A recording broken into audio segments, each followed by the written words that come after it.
இன்றைக்கி நாம் பார்க்க போகிறது 7 புள்ளியில் ஒரு சிக்கு கோலம். 7 புள்ளி இடுக்கு புள்ளி 4ல் நிப்பாட்டிக்கோங்க. இதுவும் ரொம்ப ஈஸியான கோலம் தான். முதல்ல சென்டரில் இருக்கிற 7 புள்ளி வரிசையில் இந்த நடு புள்ளிக்கு ஒரு சர்க்கிள் போட்டுக்கலாம். இப்போ அதுலேருந்து நேராக எல்லா பக்கமும் வளைக்க போகிறோம். எப்படின்னா, இப்போ முதல்ல நேரில் இருக்கிற புள்ளி இப்படி வளைச்சி இப்படி நிப்பாட்டிக்கோங்க. திருப்பி இதை இப்படி வளைச்சி இப்படி நிப்பாட்டும் போது இப்படி சைடாக நிப்பாட்டிக்கோங்க.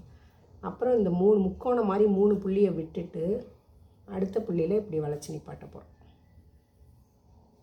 திருப்பி இந்த முக்கோணம் மாதிரி 3 புள்ளியை விட்டுட்டு அடுத்த இந்த நேர் 3 புள்ளி,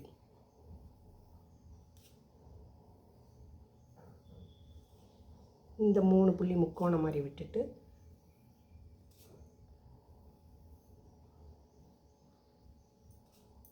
இந்த 3 புள்ளி,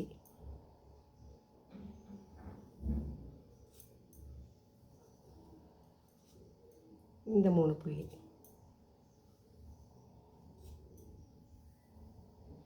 அவ்வளோதான். இந்த வளைச்சி நிப்பாட்டினீங்கல்ல, அது அப்படியே கீழே அந்த முக்கோணம் மாதிரி இருக்கிற புள்ளியில் கொண்டாந்து சர்க்கிள் போட்டு இந்த எண்டில் அப்படி ஜாயின் பண்ணுங்க. எல்லாத்தையும் அப்படியே ஜாயின் பண்ணிட்டே வர வேண்டியது.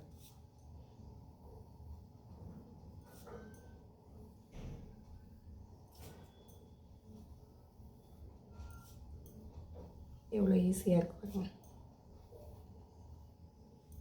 இப்போ மீதி இருக்கிற புள்ளி ஒரு புள்ளி வெளில தங்கும்.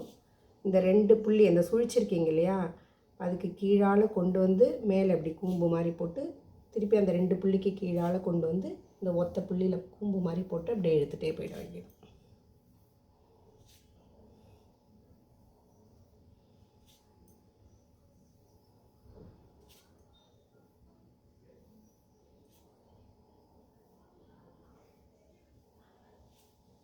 அவ்வளோதான்.